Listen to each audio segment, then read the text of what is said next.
João capítulo 15, versículo 3. Vocês já estão limpos por causa da palavra que lhes tenho falado. Vamos repetir juntos o texto? Vocês já estão limpos por causa da palavra que lhes tenho falado. Vamos dizer novamente isso? É bom repetir coisa boa, né? Vamos lá? Vocês já estão limpos pela palavra falado. Amém. Outro texto agora, esse pode pôr na tela, que é um pouco maior, lá em Gênesis, comecinho da Bíblia, Gênesis 2, 15 a 17. O Senhor Deus tomou o homem e o colocou no jardim do Éden para o cultivar e o guardar. E o Senhor Deus ordenou ao homem: de toda árvore do jardim você pode comer livremente, mas da árvore do conhecimento do bem e do mal você não deve comer, porque no dia em que dela comer, você certamente morrerá. Agora vamos para o capítulo 3, versículos 1 a 10. Mas a serpente, mais astuta que todos os animais selvagens que o Senhor Deus tinha feito, disse à mulher: é verdade que Deus disse, não comam do fruto de nenhuma árvore do jardim? A mulher respondeu à serpente: do fruto das árvores do jardim podemos comer, mas do fruto da árvore que está no meio do jardim, Deus disse, vocês não devem comer dele, nem tocar nele, para que não venham a morrer. Então a serpente disse à mulher: é certo que vocês não morrerão, porque Deus sabe que no dia em que dele comerem, os olhos de vocês se abrirão, e como Deus, vocês serão conhecedores do bem e do mal. Versículo 6. Vendo a mulher que a árvore era boa para se comer, agradável aos olhos, e árvore desejável para dar entendimento, tomou do seu fruto e comeu, e deu também ao seu marido, e ele comeu. Então os olhos de ambos se abriram, e percebendo que estavam nus, costuraram folhas de figueira e fizeram cintas para si. 8. Ao ouvirem a voz do Senhor Deus, que andava no jardim quando soprava o vento suave da tarde, o homem e a sua mulher se esconderam da presença do Senhor Deus entre as árvores do jardim. E o Senhor Deus chamou o homem e lhe perguntou: onde você está? Último versículo 10. Ele respondeu: ouvi a tua voz no jardim, e porque estava nu, tive medo e me escondi. Ouvi a tua voz no jardim, e porque estava nu, tive medo e me escondi. Eu vou usar esses textos para expor para vocês, explanar para vocês uma ideia bíblica. As pessoas bíblicas são frutíferas. Guarde bem isso. Daqui a pouco, não agora, daqui a pouco, eu vou pedir para você fazer uma pergunta para o seu irmão, mas não é para entreter ou para você sorrir. É para levá-lo a pensar. Por isso que eu estou já preparando agora, dizendo, eu vou pedir para você fazer uma pergunta para o seu irmão daqui a pouco. Eu vou pedir para você falar para ele e perguntar para ele: você é uma pessoa bíblica? E toda essa mensagem nós vamos ficar olhando sobre isso, baseado nesses textos. O que é ser bíblico e qual é o reflexo de ser uma pessoa bíblica, uma pessoa formada pela Bíblia.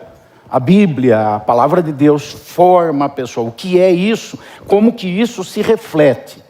E nós vamos então ficar com essa pergunta na nossa mente. Alguém vai perguntar para a gente, vai ficar na nossa mente assim: eu sou bíblico, eu sou uma pessoa bíblica. Talvez um será colocado na frente: será que eu sou uma pessoa bíblica? Não vou perguntar, ninguém vai perguntar se você é crente, se você é religioso, qual a sua igreja, ou se você está todo domingo na igreja, só em vez em quando. Não. É se você é uma pessoa bíblica. É uma pessoa bíblica, tá certo?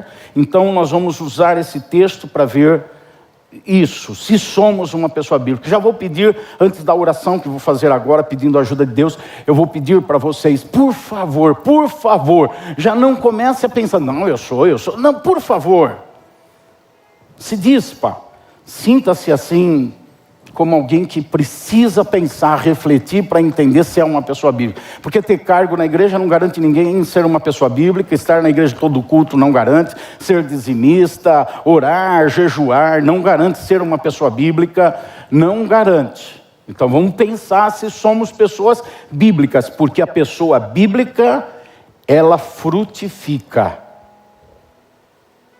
Ainda nessa Introdução da introdução. Como eu gosto de pregar, eu faço introdução da introdução, e pós-introdução, e prelúdio da introdução, aí depois eu prego.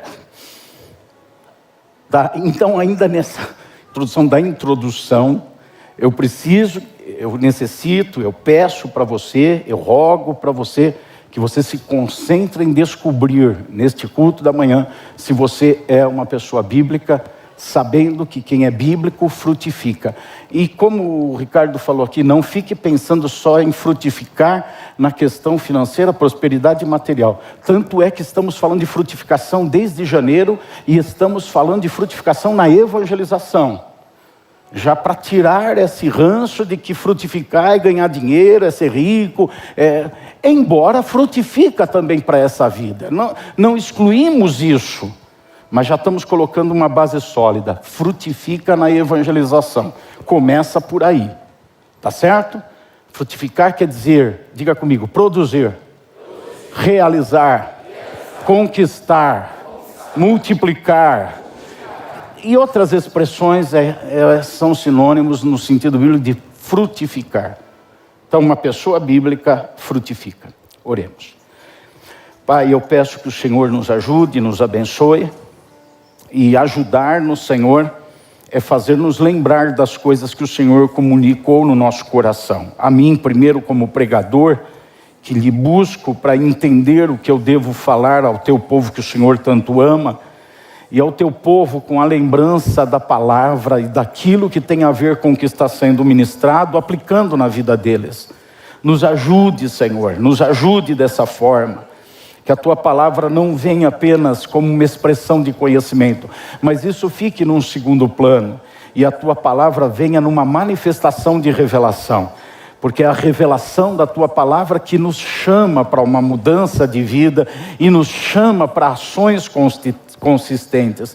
Então eu lhe peço, Senhor, revela-nos o espírito da tua palavra, a palavra em si rema, aquilo que tem unção para a nossa vida e que nos capacita. Nos ajuda, Senhor, porque nós não podemos ficar sem a tua resposta para nós.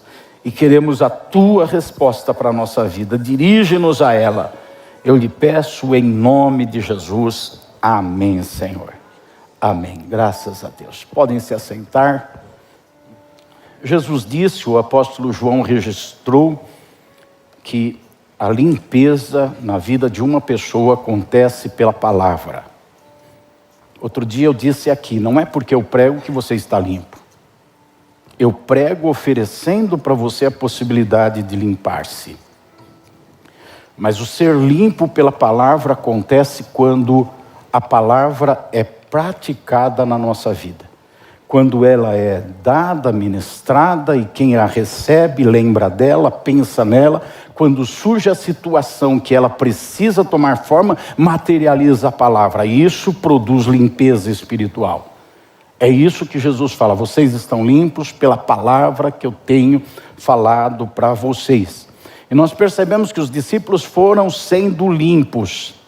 Você já percebeu como que é louça lá na sua casa? Você lava e daqui a pouco a pia está, principalmente quando as filhas vão para a casa da gente. Os netos, os genros. Você lava e a pia daqui a pouco está cheia. E lava de novo e a pia daqui a pouco está cheia de novo. Aí tem que lavar de novo, né? E no dia seguinte está cheia. Vocês já estão limpos pela palavra. Precisa limpar sempre. Precisa limpar sempre, senão vai acumular.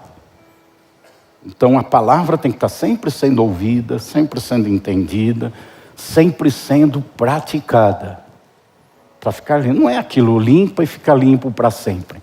Como é triste lavar carro, né? Numa cidade como a nossa. Você lava carro, daqui a algumas horas, como é que está o carro? Sujo. Sujo. Tem que ir lavando sempre, ele está sempre limpo. Eu não consigo, eu não sei quem faz esse milagre acontecer, de andar sempre com o carro limpo. Eu não consigo. Eu lavo, mas daqui a pouco ele está sujo. Assim é a nossa vida. Assim é a nossa vida. Esse mundo, ele é todo contaminado. O sistema que está no mundo é todo apodrecido. O mundo está todo degenerado. Ele está todo degenerado. As instituições estão falidas, começando da família. Eu não quero generalizar, e não estou generalizando, mas a grande realidade é que hoje o volume está muito grande de destruição. Jesus já tinha dito que ia aumentar a iniquidade nos últimos tempos, e as pessoas iriam esfriar no amor, iriam perder respeito uma pelas outras. Isso vai degenerando todo o quadro. Quando não tem amor, respeito, vai tudo sendo degenerado.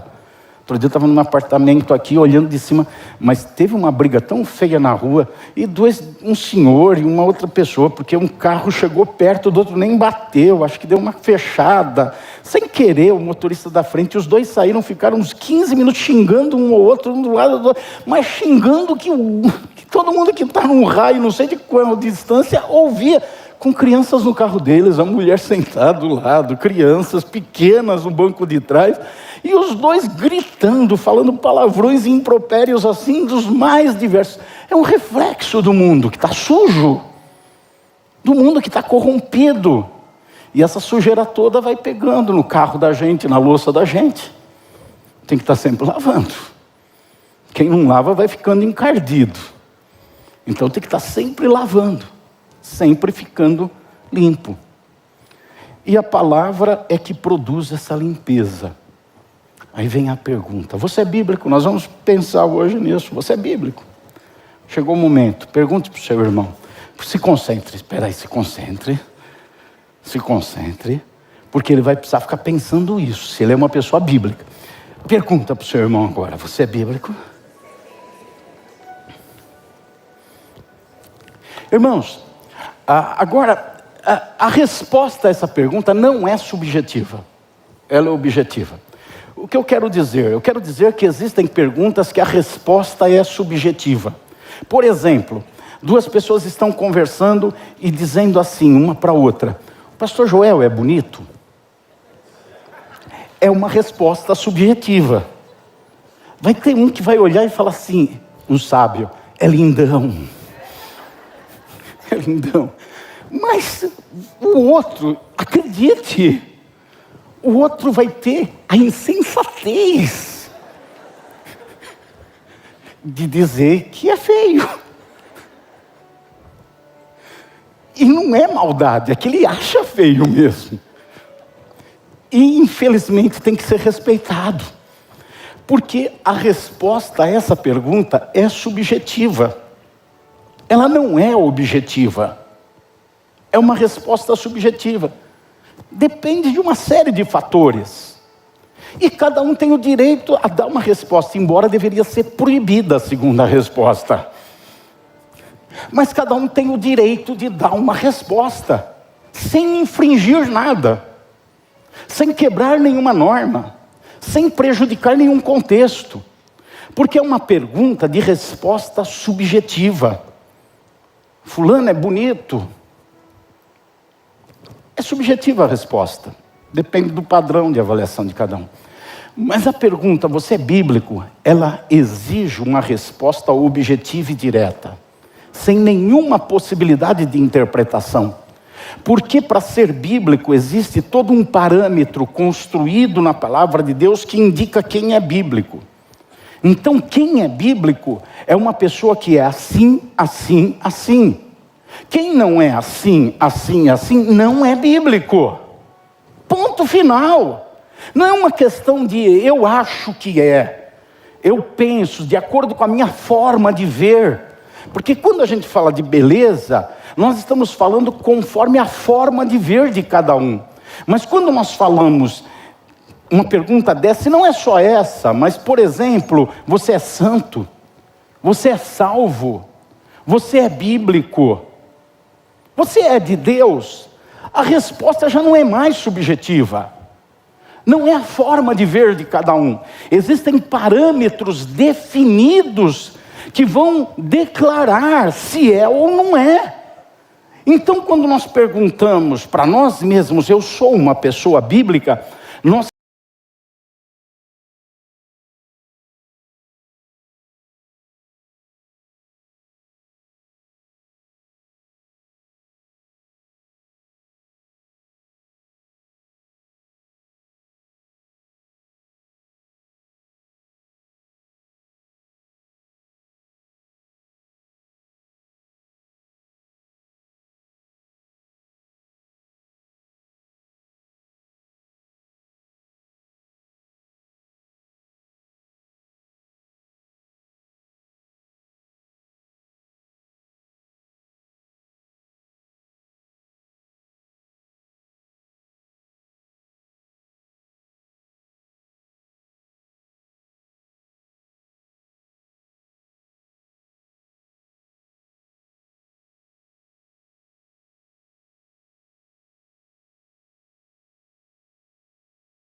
Para a gente chegar à resposta que nós estamos buscando individualmente, porque ninguém vai dar resposta pelo outro, é evidente, cada um tem que buscar por si.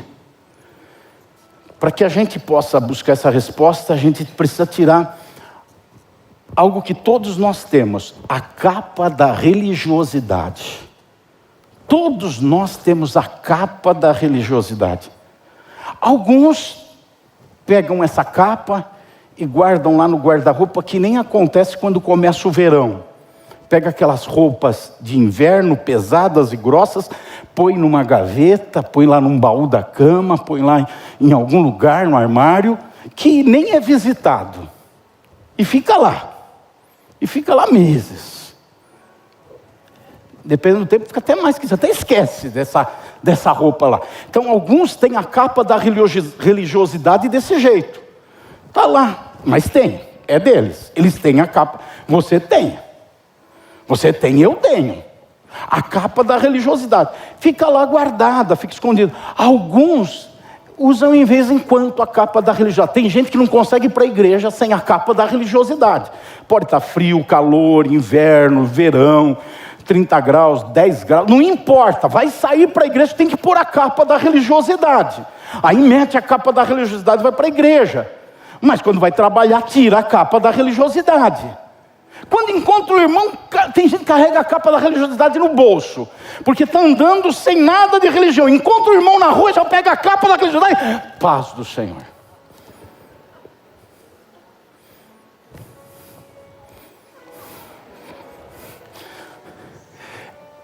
Então, a capa da religiosidade todo mundo tem. Tem uns que nunca usam, mas tem.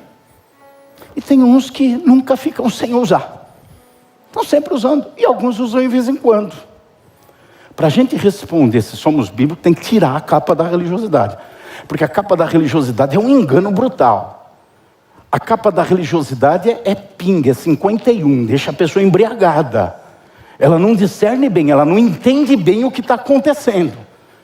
Ela não consegue discernir as coisas por causa da capa que ela usa da religiosidade. Para a gente ter uma resposta honesta a essa pergunta, você é bíblico, primeiro precisa tirar a capa. Então quem veio para a igreja hoje com a capa da religiosidade, tira ela, põe no banco, deixa do lado, depois você leva de volta. E se não aguentar ficar sem ela, você põe na hora que sair. Mas pelo menos para chegar à resposta, eu sou uma pessoa bíblica, precisa tirar a capa da religiosidade. Se ficar com a capa da religiosidade, já tem a resposta na boca, eu sou. Já tem. Não preciso nem argumentar daqui para frente. Argumente o que argumentar, mostre o que mostrar, apresente os reflexos de uma pessoa bíblica que seja. A pessoa não tem os reflexos, mas ela vai dizer, eu sou bíblico. Por causa do quê? Da capa da religiosidade. O Géias, eu não sei se tem no bazar deles a capa da religiosidade para vender lá. Na livraria eu acho que não tem. Mas não precisa vender, porque se tiver vai ficar encalhada, porque todo mundo já tem. Todo mundo possui capa da religiosidade. Não adianta dizer eu vou doar para o Géias, porque você precisa dela. Ela faz parte da tua vida. Só tem que definir o uso dela. Constante, contínuo, ou ela vai ficar esquecida no armário. Mas todo mundo tem capa da religiosidade. Como pastor que eu sou há quase 40 anos, como é interessante. Às vezes tem um grupinho assim conversando, distraído, rindo e tal. Eu entro no grupo, eu chego perto, todo mundo põe a capa da religiosidade. Eles estão falando mal do Palmeiras, que absurdo. Eles estão falando do namoro, eles estão falando de problemas da escola, eles estão falando... Mas quando eu entro, o Senhor é meu pastor, nada me faltará, solta lágrima. É a capa da religiosidade que faz a gente falar o que convém falar no lugar que a gente está, e não o que a gente sente, e não o que a gente é. Que faz a gente responder as perguntas de acordo com o que é correto responder, e não com a resposta que a gente tem na língua, na mente, no coração. É a capa da religiosidade. É a capa da religiosidade que a pessoa está no culto, no WhatsApp. Aí quando chega um diácono perto, faz aleluia, glória a Deus. Como é que alguém sai do gelado e fica quente sem pelo menos alguns segundos? Como é que o cara está lá no WhatsApp olhando, sei lá, ou está na internet olhando o resultado do jogo do time dele enquanto o culto está rolando, ou está lá tratando de um assunto qualquer, e quando... Glória a Deus! Como é que acontece isso? Eu não entendo. Eu não consigo compreender. Na verdade eu consigo. É a capa da religiosidade. A capa da religiosidade é o vestimento predileto dos hipócritas. Porque quando usa muito, quando usa um pouquinho, você só é normal. Quando não usa nunca, você está quase um santo, um anjo. Mas quando usa sempre, é um hipócrita. Aí é um hipócrita. Ela é a vestimenta predileta do hipócrita. O hipócrita até dorme com a capa da religiosidade. Ele não consegue ficar com ela, sem ela, até para tomar banho ele fica com a capa da religiosidade. Ele tira tudo, mas a capa da religiosidade fica. É uma coisa que a gente não consegue se livrar dela. Indo direto ao assunto, eu projetei numa frase, em algumas frases, 3 frases, eu projetei o que é uma pessoa bíblica. Eu já vou matar a charada lá, jogar o que é pessoa bíblica para você aí na tela. A gente vai colocar os olhos em cima e já vamos entender, pelo menos intelectualmente, o que é uma pessoa bíblica. E depois a gente vai argumentar um pouquinho sobre isso. Vamos lá? Vocês colocam para mim a definição? Eu até grifei em negrito, sublinhei aquelas expressões mais fortes aí.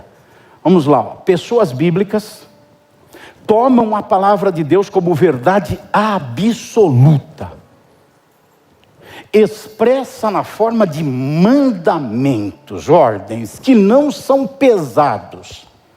E a obediência dessas ordens gera prazer. Pessoas bíblicas são assim. Deixa um pouquinho aí, deixa essas ideias entrar dentro da gente. Pense nisso, veja isso. Coloque os olhos nisso. Leia para você mesmo, para o teu consumo, na tua mente, grave isso. Isso não é uma ideia minha, é a expressão bíblica para definir pessoas bíblicas. Então, vamos ver. A palavra de Deus é uma verdade absoluta, não tem relativismo, não dá para pensar em cima, não dá para avaliar, não dá para questionar, não dá para argumentar. A palavra de Deus é uma verdade absoluta. Ela se expressa por meio de mandamentos, ordens, claro, e ordem é dada para ser obedecida. É alguém que tem autoridade que dá ordem, e alguém que se coloca debaixo da autoridade que obedece. Todo tipo de comportamento contrário a esse que defini agora, trata-se de rebelião. Alguém que tem autoridade, dá ordem, alguém que deveria estar debaixo da ordem, não cumpre, é um rebelde. Então a palavra de Deus, ela se manifesta como ordens, mandamentos dados, e todos aqueles que se colocam debaixo do Senhor, do senhorio de Jesus, simplesmente obedecem, se não são rebeldes. Se rebelaram contra a autoridade e o que foi por ela estabelecida. São rebeldes. Aí é que está o problema da capa da religiosidade. Porque a capa da religiosidade faz a pessoa conhecer a ordem, colocar a capa e dizer legal, bacana, mas não faz, não obedece, não cumpre, não atende. Não é uma pessoa bíblica, mas quer se passar como tal. Então joga a capa da religiosidade em cima, para se passar como uma pessoa bíblica, quando não é. E mais, não é só obedecer, é obedecer achando que aquilo não é pesado. Não é difícil obedecer, não é sacrificial obedecer, não é duro demais obedecer. Não, pelo contrário, se transforma até em algo prazeroso obedecer. Por isso que eu falei, para a gente ter uma resposta honesta, para nós mesmos, precisamos tirar a capa da religiosidade. Porque se ouvir essa mensagem, ler essa definição, ouvir minhas explicações que eu dou daqui para frente, com a capa da religiosidade, não vai ter fruto nenhum na vida da pessoa. Nenhum, precisa tirar completamente essa capa, despir dela. Só assim vai conseguir entender algo dessa mensagem. Porque as expressões aí são fortes. Querem ver? Primeiro, verdade absoluta. A palavra de Deus é uma verdade absoluta. João 17:17. Coloquei alguns versículos para vocês verem. A tua palavra é a verdade. A Bíblia afirma. Então, se colocar-se debaixo da autoridade da Bíblia, tem que aceitar que a palavra de Deus é uma verdade absoluta. Não é uma verdade, é a verdade. Tua palavra é a verdade. Para ficar mais claro ainda, embora já está muito explícito, o Salmo 119, versículo 160, na mesma ideia, na NVI, diz assim: a verdade é a essência da tua palavra. Se não tiver a verdade ali, deixou de ser palavra de Deus. E eu não estou dizendo ter a verdade pela palavra ser a verdade ou não, mas se no meu conceito não tiver a verdade absoluta ali, deixou de ser para mim a palavra de Deus, porque a verdade é a essência da palavra. Se tira a essência de algo, deixa de ser. Você pode tirar alguma coisa periférico de algo, mas não pode tirar a essência. A igreja do Senhor não é um prédio, a igreja do Senhor não é uma organização, uma instituição humana. Pode ter essas coisas, mas não é essa a essência. A essência da igreja está na missão que ela tem. Se tirar a missão que a igreja tem, acabou a essência e deixou de ser igreja. Então ela pode ter prédio, pode ter pessoas, pode ter rituais, cerimônias, mas deixou de ser a igreja, passou a ser qualquer outra coisa, menos igreja. Porque a essência da igreja é a missão que ela tem. Assim é a palavra. A essência da palavra é a verdade. Então, se eu não olhar a palavra de Deus como uma verdade absoluta, que não deve ser questionada na minha vida, na minha prática, na minha atitude, se eu não olhar assim, a palavra de Deus deixou para mim de ser a palavra de Deus. Ela continuará sendo a verdade e a palavra, mas para mim deixou de ser. Perdeu a essência. Não é mais a palavra de Deus para mim. Mandamentos não pesados. 1 João, capítulo 5, versículo 3. Os seus mandamentos não são difíceis de guardar. Para quem? Para aqueles que estão vivendo debaixo do amor de Deus. Para quem vive no amor de Deus, obedecer o que Deus fala, take it easy, facinho, tranquilo. Obedecer o que Deus fala é fácil. Vamos pensar, me ajudem na pregação, pessoal aí da galeria, aqui de baixo, me ajudem na pregação. Me digam algum mandamento do dia a dia, do cotidiano. Não vem com os 10 mandamentos, estou dizendo da coisa prática do dia a dia. Não vem assim, não matarás. Aqui talvez já teve alguém que matou alguém, já se arrependeu, né, irmã? Se não, levanta a mão para os irmãos que estão do lado e sai de perto. Então não me venha com essas coisas assim, muito altas, tal. Venha do dia a dia, algum mandamento do Senhor, das coisas práticas, do dia a dia, de coisas para fazer. Me diga um, quem que pode me ajudar? Me lembrem de algum. Alguém levanta a mão, porque senão fala meia dúzia ao mesmo tempo. Vamos ver a irmã ali, o que é? Honrar pai e mãe. Ah, que difícil, mas meu pai é um capeta, meu pai é um desgraçado, minha mãe é uma mulher à toa, como é que eu vou honrar? Pronto. A palavra de Deus deixou de ser verdade para essa pessoa.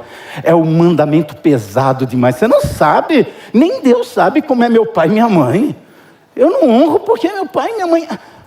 Pronto, deixou de ser a verdade. O mandamento ficou pesado. Eu pergunto para vocês, não tem muita gente que não consegue honrar pai e mãe? Não tem muita gente que não consegue? Não tem muita gente que diz, eu não posso, não dá?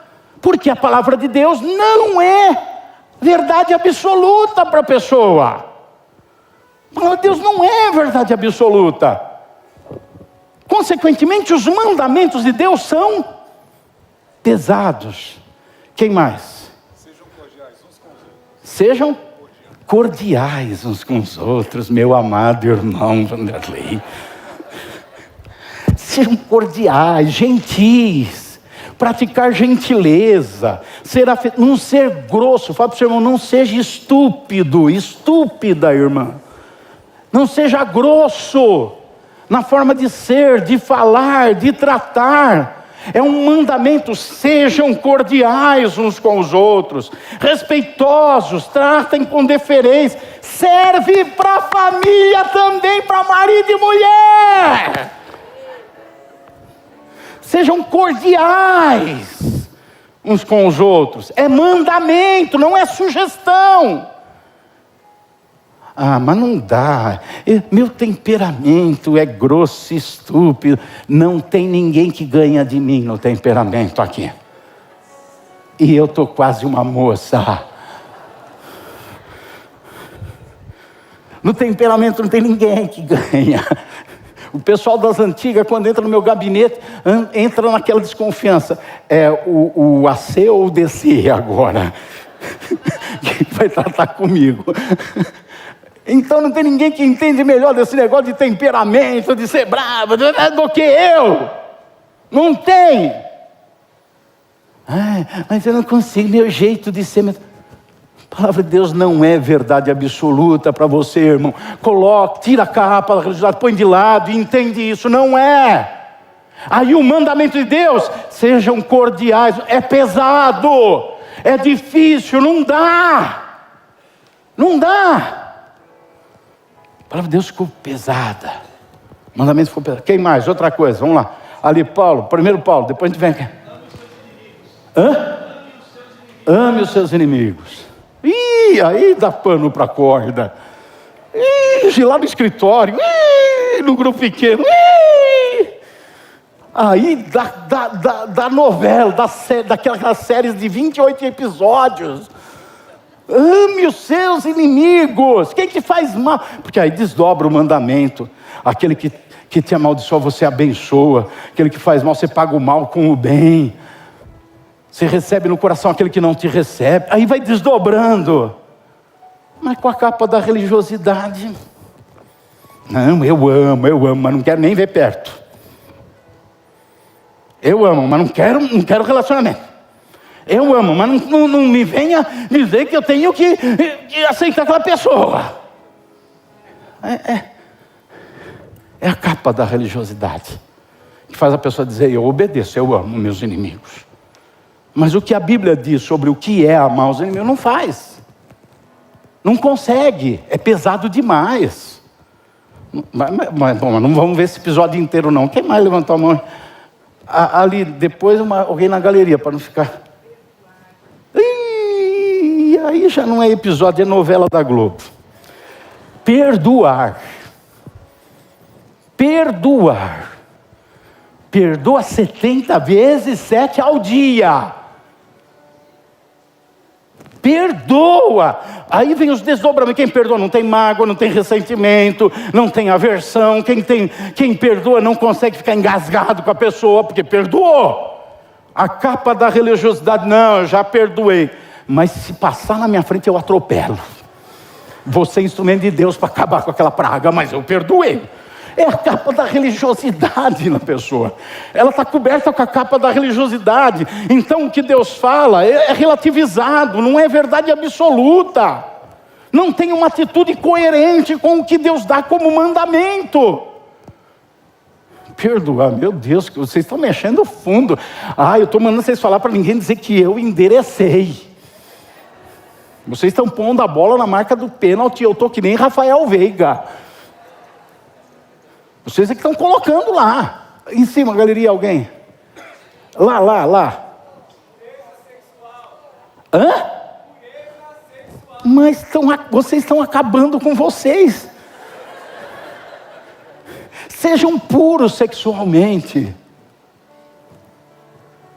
É mandamento. Santidade, pessoal, é mandamento. Eu não aguento, pastor, eu sou cheio de fogo. Vem mais perto, entra no meu gabinete. Eu estou bonzinho, mas eu ainda tenho uma mangueira boa para jogar em São Deus. Estou cheio de fogo, eu sou sangue italiano, misturado com parisiense.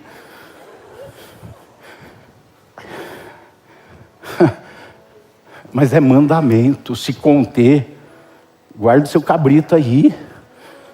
Se segura. Em último caso, é melhor casar do que abrasar. Mas não tenho dinheiro. Melhor santidade do que dinheiro. Não tem casa para morar, está cheio de viaduto em São Paulo.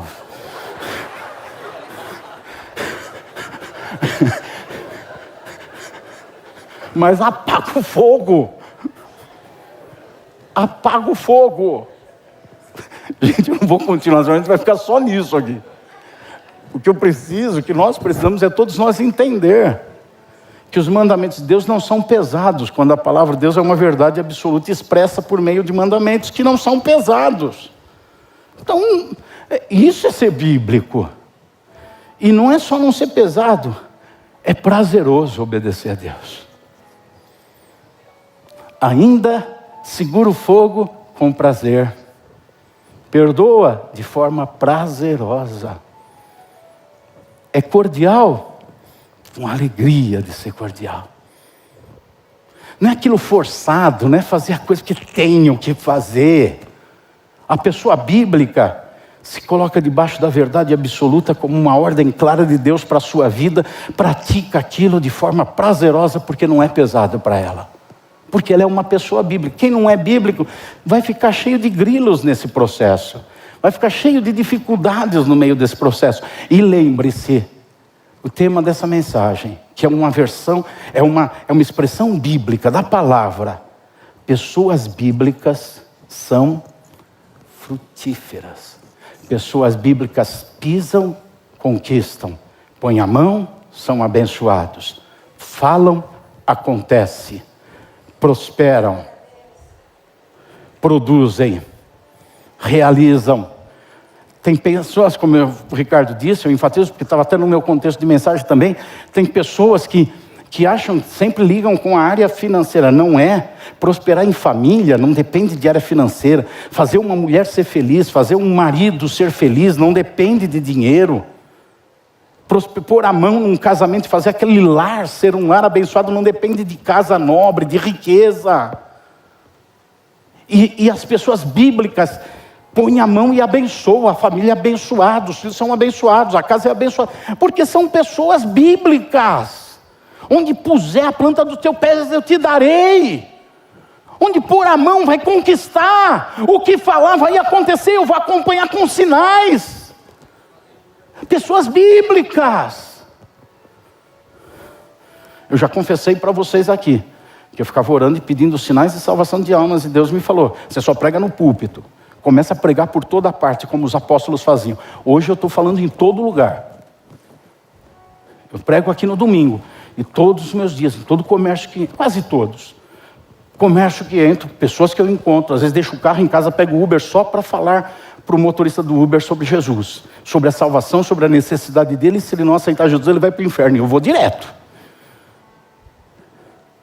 Eu vou ali no alvo. Por quê? Porque veio uma ordem diretiva para a minha vida da palavra. Pessoas bíblicas não questionam.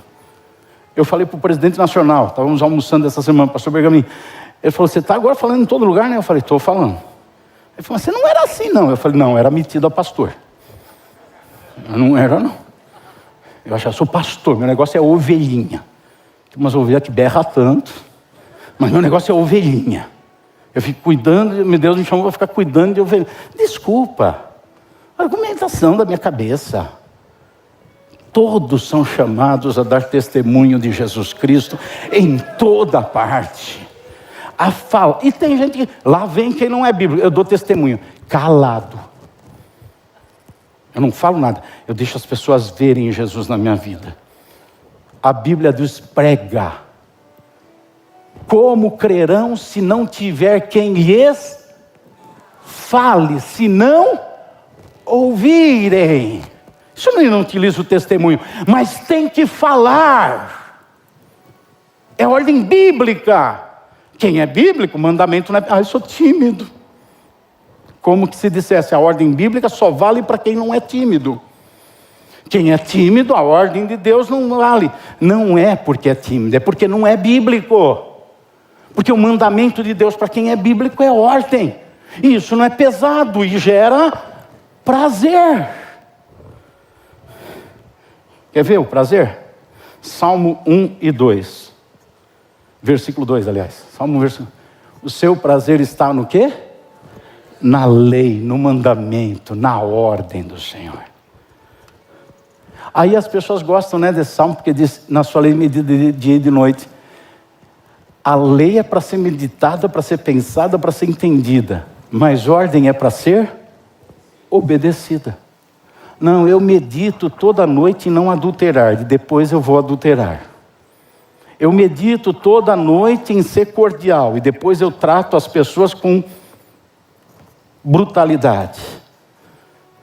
Medita e não tem ação, porque não é bíblico. Não é uma pessoa bíblica. Mas não fica só nesse, Salmo 112. Tem tanto, gente, eu fico selecionando, senão eu fico aqui só mostrando versículos para vocês. Salmo 112, versículo 1. Tem grande prazer nos seus mandamentos. Tem prazer no que Deus dá ordem.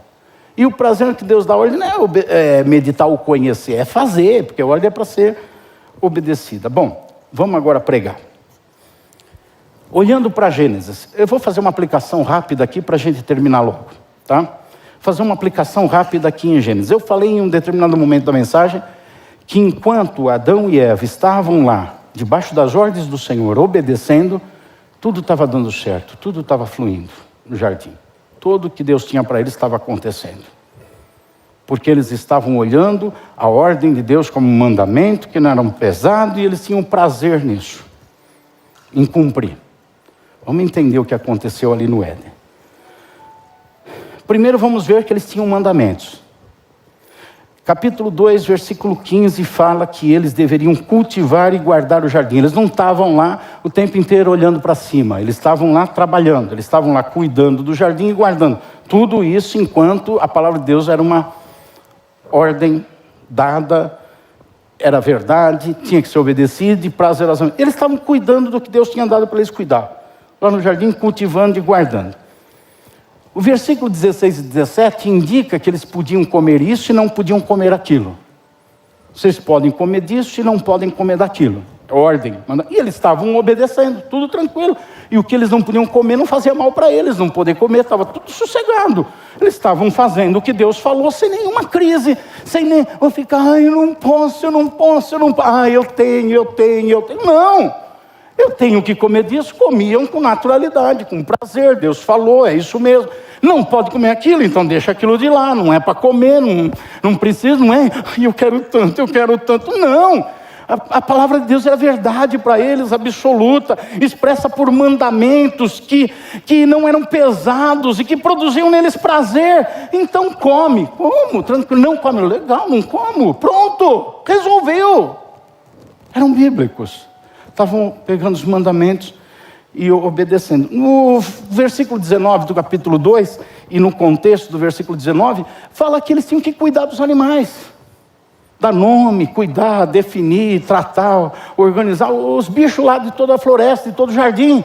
E eles estavam lá cuidando com naturalidade. Não tinha essa, eu tenho alergia, não gosto, não quero. Ai, Deus mandou fazer uma coisa que eu não tenho prazer, que eu não tenho alegria. É para cuidar de animal? Vamos cuidar de animal. Vamos cuidar, mandamentos, cuida de tudo, dá nome para tudo, administra aí a bicharada da criação. Estavam lá cuidando disso, tudo mandamento. E eles vivendo como pessoas bíblicas. Casar. Deus mandou casar, Deus olhou para o homem e falou, eu vou arrumar uma mulher para o lado dele, meter um sono nele, para não dar palpite como ele quer. E deu um sono, arrancou a costela, fez a mulher, deu para ele, casou. O que eu uni, o que Deus uniu, que não separe o homem. Casaram, tranquilo. Adão não ficou olhando para uma vaquinha, dizendo, eu queria tanto aquela vaquinha. Não, deixou as vaquinhas de lado. Jogou as vaquinhas fora e ficou lá com a Eva, com a mulher dele, que Deus deu para ele, casado, vivendo com ele. Uma grande ilustração dessa mensagem, deixa as vaquinhas de lado. E os boizinhos também. Deixa de lado. Ele estava lá casado, vivendo bem com a sua mulher, com o que Deus deu para ele, com o que Deus está obedecendo com tranquilidade e tudo assim. Mas era assim. O que mudou? Capítulo 3, versículo 1. A serpente disse à mulher. Versículo 4. Então a serpente disse... O que aconteceu? O diabo falou. Fala para o seu irmão, o diabo fala. Ele falou e ele continua falando hoje. A Bíblia diz que o diabo está ao nosso redor procurando tragar. Tem gente que cria aquela figura fantasiosa de um monstro. Assim, o diabo está lá. Não, o diabo está lá. Falando. Esse é o monstro que quer tragar. Linguajar manso. Insinuoso. Que vai na mente.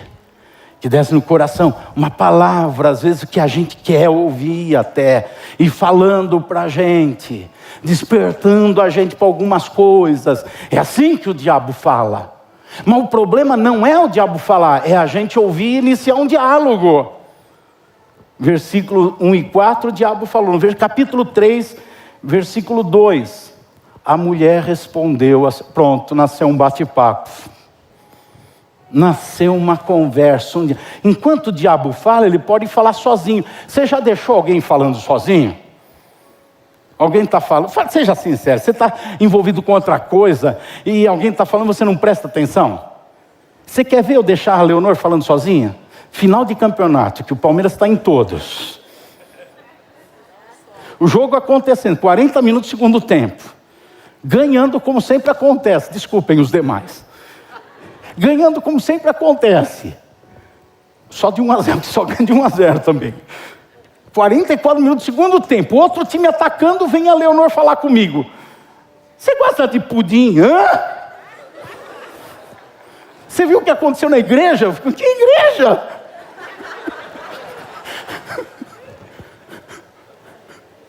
Vai falar sozinho a vida inteira. Só tem que aprender, eu e você, a deixar o diabo falando sozinho. Porque falar ele vai falar, não dá para cortar a língua dele. Se desse a gente cortava, mas não dá. Ele vai sempre falar, vai sempre soprar, vai sempre cochichar, vai sempre insinuar, vai sempre... Mas tem que deixar ele falando sozinho. Feliz é aquele que medita na palavra do Senhor de dia e de noite. O diabo está falando e a pessoa está lá meditando no que Deus fala. E o diabo vai continuar falando, mas ele não permite. Porque a cabeça dele está cheia da palavra, o coração está cheio da palavra. É uma pessoa bíblica. Então o diabo fala e não tem diálogo. O problema não é o diabo falar, é o diálogo com Satanás. É a conversa com ele. E a gente fica pensando que então conversar com o diabo é simplesmente dizer, é mesmo o senhor capeta que está rugindo, que está falando, é isso mesmo, você tem... Não! Conversar com o diabo é só dar asas a ideias, pensamentos que ferem o que Deus fala. Que agridem o que Deus fala. Começa a trabalhar com a mente contrário ao que Deus fala. Vai criando fortalezas na mente da pessoa em relação ao que Deus falou. E ideias que o diabo começa a semear parecem mais bonitas, mais lógicas, mais claras do que o que Deus disse. E aí o que Deus disse passa a ser desprezado. E aí é que eles começaram a deixar de serem bíblicos. Enquanto o diabo falava, eles continuavam sendo bíblicos. Mas quando eles começaram a dialogar com Satanás, e hoje isso acontece no campo da mente, no campo do raciocínio. Veja o que a Bíblia diz sobre isso. Efésios capítulo 6, versículo 16.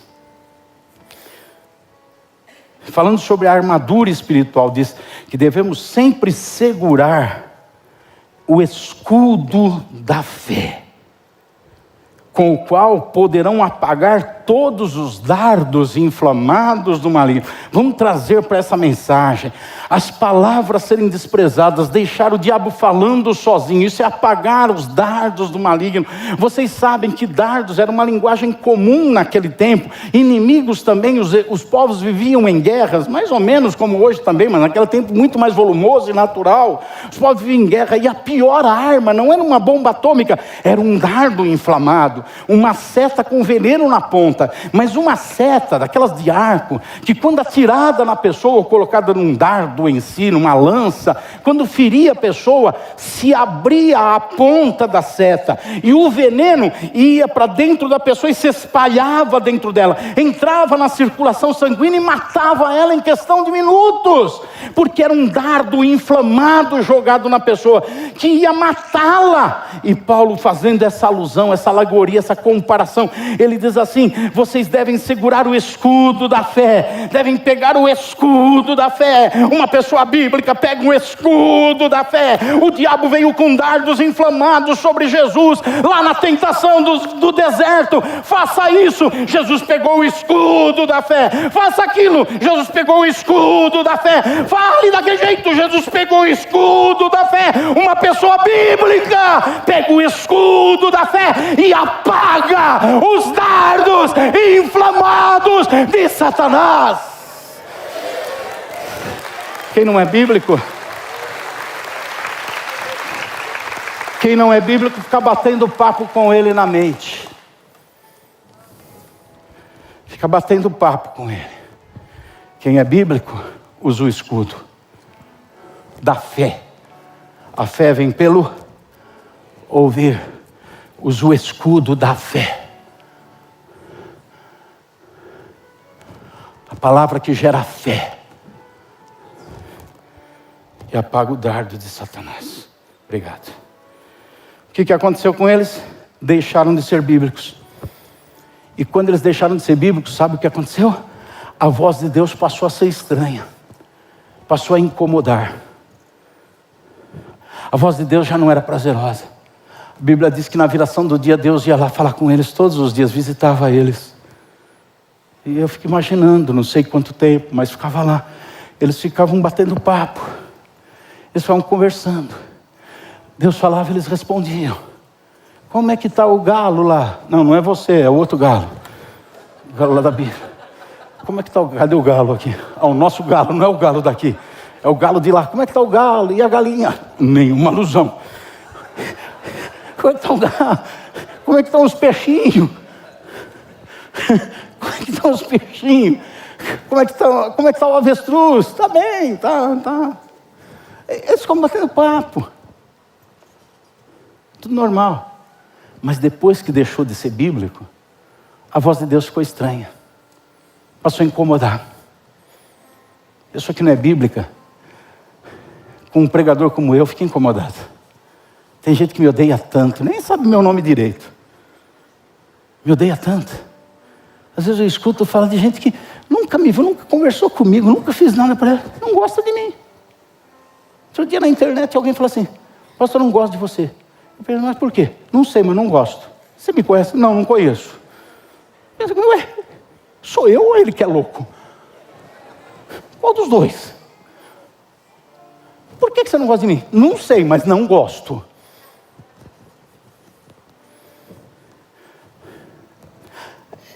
Pessoa que não é bíblica se incomoda. A mensagem é como um dia um pastor falou para mim em tom de brincadeira. Era brincadeira mesmo. Falou: eu gosto da tua mensagem. Falei: mas por quê? É uma espada comprida, chata.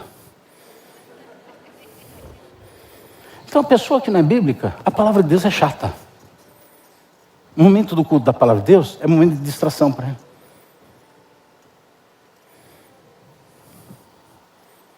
Eu hoje não marquei, mas está divertida a mensagem, mas eu não projetei, vou contar piada. Eu não venho contar piada para vocês.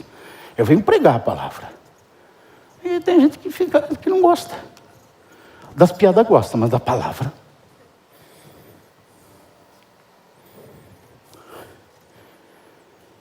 É muito fácil identificar alguém que não é bíblico. É muito fácil olhar para a história de Adão e Eva e perceber quando eles eram bíblicos e quando eles deixaram de ser bíblicos. Está claro. E a mesma coisa hoje. Tem 3 indícios aqui que indicam quando uma pessoa deixa de ser bíblica. Era e deixou de ser. Ou nunca foi. Pessoa que não é bíblica. As reações dela à palavra de Deus é que determinam isso. Basicamente, os 3 indícios. A forma como ela reage ao que a palavra de Deus fala indica se ela é bíblica ou não. Primeira coisa, a pessoa tem dúvida sobre as intenções de Deus. No versículo 6 do capítulo 3, diz que eles pegaram do fruto, tomaram e comeram do fruto proibido. Porque o diabo trouxe na mente deles dúvidas sobre a intenção de Deus. Vocês sabem do texto que diz um pouquinho antes que a serpente chegou e falou que nada, não pode comer porque vai morrer nada. É que Deus é espertalhão, Deus sabe que Ele é maior que vocês. E quando vocês comerem do fruto, vocês vão ficar igual a Ele. Vocês vão descobrir coisas que vocês não sabem, vão ser do tamanho dele. Olha lá, hein, se não for maior. Aí eles começaram, Deus está querendo me explorar. Deus está escondendo alguma coisa de mim. Deus não é o que Ele diz, não. Deus é outra coisa. Não é bem assim, não. Começa a ter dúvidas sobre o que Deus fala. Não é sobre o que Deus fala, sobre as intenções de Deus ao falar. Deus não quer que eu seja assim porque Ele é mesquinho. Deus não quer que eu tenha sexo antes do casamento porque Ele não quer minha alegria e prazer. Deus quer que eu seja honesto, que eu seja cordial, porque Ele não sabe das minhas dores. Começa a duvidar das intenções de Deus e questionar. Toda pessoa que não é bíblica questiona as intenções de Deus. Segunda coisa, o capítulo 3, versículo 10, traz uma verdade. A verdade é que a pessoa desanima quanto às coisas espirituais. Quem não é bíblico não tem ânimo renovado nas coisas de Deus. O versículo 10 diz assim: ouvi a tua voz, estava nu e me escondi. Essa pessoa se desinteressa pela presença de Deus. Quando ouviram a voz de Deus e tinham deixado de ser bíblicos, aquela voz que os atraía, agora os repelia. Aquela voz que trazia ânimo, vontade neles, de obedecer aos mandamentos de Deus, de fazer o que Deus diz que era para ser feito, aquela mesma voz agora causava uma estranheza dentro deles, e um desejo de se afastar delas, porque incomodava. A voz indicava que a presença de Deus estava chegando. Então, na verdade, era o próprio Deus que incomodava eles. Deus está, irmãos, na igreja. Deus está na comunhão da igreja. Deus está na unidade da igreja. Deus está nos dons que existem na igreja. Deus está na missão que a igreja tem. Deus está no serviço que a igreja presta. E igreja não são prédios, são pessoas. Deus então está na comunhão que temos, na unidade que temos entre nós, nos dons que cada um tem, e conforme 1 Pedro 3,10, cada um serve o outro com o dom que tem. Deus está nesse processo de servir. Deus está na missão de discipular, de evangelizar, que a igreja tem. Deus está em tudo isso, está no serviço ministerial. Estão tocando, alguém limpou, alguém arrumou, alguém cuidou, o ministério está sendo exercido, alguém está trabalhando, os líderes e as pessoas vão para as casas, se reúnem para edificar. É o serviço que a igreja está prestando, na edificação, na evangelização uns dos outros, e Deus está em tudo isso. Quem não é bíblico se incomoda com isso. Quem é bíblico, quem não é bíblico, quando Deus se faz presente, se afasta. E Deus se faz presente em tudo isso, então se afasta disso. Não quero saber, porque não é bíblico. Perde interesse naquilo que Deus tem interesse. Terceiro, terminando, tem medo de Deus. E esse medo é expresso pela resistência à voz de Deus. e a voz de Deus se manifesta por aqueles que Ele envia. Naquela época do jardim, Deus tratava diretamente com o homem. Ele ia lá e falava. Hoje Deus trata diretamente com as pessoas através daqueles que Ele levanta especificamente, porque Ele usa todos nós pelos dons, mas tem aqueles que Ele escolhe especificamente para ser boca dEle. E Ele se expressa por esses que Ele levanta. Olha Efésios 4, 11 e 12. Ele mesmo, falando de Jesus, concedeu uns para apóstolos, outros para profetas, outros para evangelistas, e outros para pastores e mestres, com vistas ao aperfeiçoamento dos santos, para o desempenho do seu serviço, para a edificação do corpo de Cristo. Então hoje a voz de Deus se expressa por meio daqueles que Ele escolheu, de uma maneira específica, para falar em nome dEle. E quem não é bíblico, o que faz? Cria resistência, como aquela pessoa da internet que eu disse. Cria resistência à voz de Deus. O versículo 10 diz: ouvi a tua voz, tive medo e me escondi. Me escondi. Bom, a Bíblia fala de pessoas felizes e prósperas, abençoadas, que tudo que fazem dá certo, que onde põe a mão prospere, e onde pisa é abençoado. Assim são as pessoas bíblicas. Essa é a minha última frase na pregação. Assim são as pessoas bíblicas. Cabe a cada um olhar para si agora, depois da pergunta que o irmão nos fez lá no começo: você é bíblico? Cabe a cada um colocar a capa da religiosidade. Dizer, eu sou bíblico. Põe o pé, não acontece. Põe a mão, não é abençoado. Faz, não dá certo. Não está construindo, está destruindo os ambientes, os meios, as coisas. Não acontece. Eu sou uma pessoa bíblica. Ou então, se curvar diante do Senhor e dizer: eu sou crente, eu busco o Senhor, mas eu estou entendendo que eu não sou uma pessoa bíblica. Eu não consigo olhar para o que Deus fala e fazer simplesmente, prazerosamente. Mas tem coisas que eu estou pedindo um tempo para Deus. Eu sei que eu tenho que fazer isso, mas Deus, me dá um tempo para fazer isso. Eu vou pôr na minha agenda, quem sabe o ano que vem, eu vou me organizar. Que Deus fala é já. Se não quiser para agora, Deus não fala agora. Se Ele fala agora, é para já. Deus não fica assim: eu quero que você faça isso. Marca aí na agenda para daqui 10 anos fazer. A revelação de Deus gradativa. Deus chegou em Abraão e falou: Abraão, sai da tua terra e da tua parentela, e depois eu te mostro o resto. E a Bíblia diz: no mesmo momento Deus se levantou e foi. Demorou exatamente 3 dias para Abraão ir. Por que 3 dias? Para organizar a viagem, pegar tal. Sacrifica o teu filho Isaque, Abraão.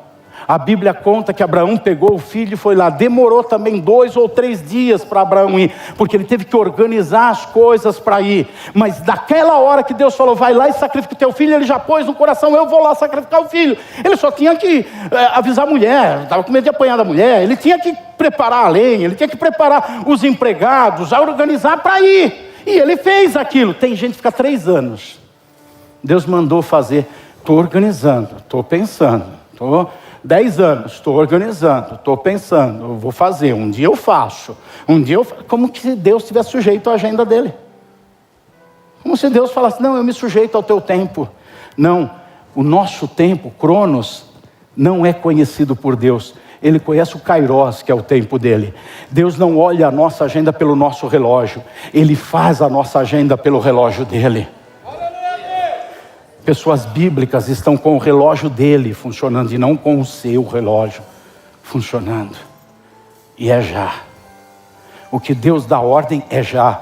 é para amar o inimigo? Não, não vai ter que se organizar para amar o inimigo, é já amar, é perdoar, é hoje perdoar, é agora perdoar, é receber a Jesus Cristo como Salvador da sua vida, é agora, não é amanhã, no próximo culto, é hoje, voltar para Jesus, porque está afastado dele, é agora, é hoje o dia, ele chama agora. Kairos é agora, o Cronos pode ser depois. Mas o Cronos não é o que Deus reconhece, Ele só reconhece o Kairos, o tempo dele é agora. Sabe por que você veio nesse culto? Para hoje você voltar para Jesus Cristo.